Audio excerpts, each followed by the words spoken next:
I started having a feeling that my smile wasn't like everybody else's pretty early in the game. I always looked in the mirror. I always looked at magazines, and I saw all the girls up front, and they had these big, beautiful teeth. And Hannah Montana was, my favorite person, and she had the best teeth. She had the best smile.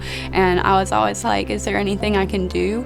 And that's when kids started pointing it out too, I think, is when I started getting more internalized with myself and like starting to hide it, because people were like, why doesn't she talk to anybody? And then, oh, well, I kind of see why.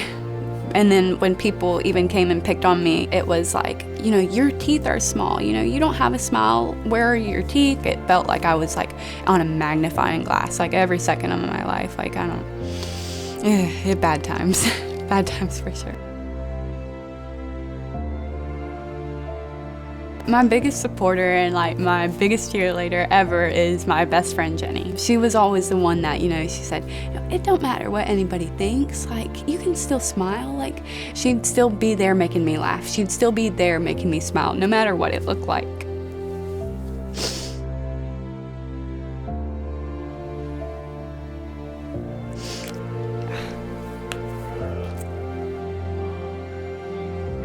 So it was right when I was getting into high school that I met Dr. Rankin. I think I was either 14 or 15, and it was something that he even, suggested genetic testing for. And he mentioned, some kind of dysplasia or something going on.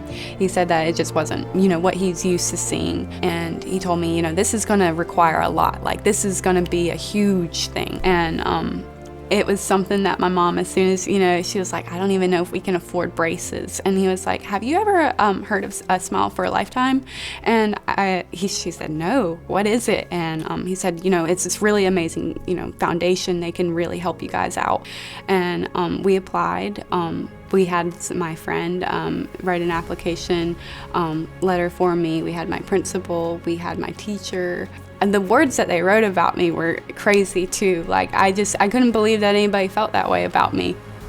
Her case was very, very complex, beyond what I could do by myself. And so before I actually started her, I talked to a couple of friends in town about, if they could, possibly give me a hand with her case if need be. So the first, person that needed to be involved, was going to be the oral surgeon. I'm fortunate next door to have a group of oral surgeons, and so I approached him, and he was willing to do the case gratis. Caitlin had 13 permanent teeth. Normally, of course, there'd be 32, and she had a little greater than half an inch deficit between her top and bottom teeth that was all associated with her upper jaw. So the surgical approach was to move her upper jaw forward so that her top and bottom teeth would come together in the proper relationship. After the braces, after the surgery, and then Jeff and I came on board, and then that team came together. We grew some bone in areas. We had to grow some bone, like in some sinus areas and things.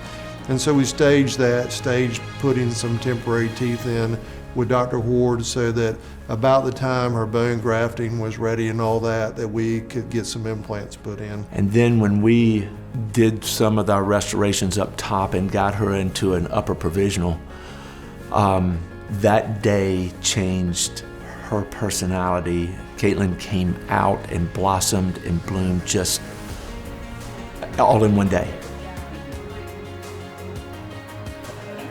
To have someone say that they want to help you afford a smile, like, oh my gosh, it just, you couldn't ask for anything better. And I don't think anybody realizes the voice that a smile can truly give, or just the confidence it can give someone and instill in someone. I mean, I went from not talking to anybody to doing youth in government to, being right there and like talking to you. I would never do this. Smile for a Lifetime orthodontists are learning that there's no better way to build strong professional relationships than by building an interdisciplinary team and working together to dramatically change lives like Caitlin's. If you don't have an interdisciplinary team, you don't have a Caitlin outcome. There's no doubt. That is a smile for a lifetime for many people, not just one person. And I think that is an incredible thing to be a part of. Smile for a Lifetime is looking for orthodontists, dentists, and other dental specialists to join our team. If you're ready to be a local hero in your community, we invite you to become a Smile for a Lifetime doctor and do something extraordinary today.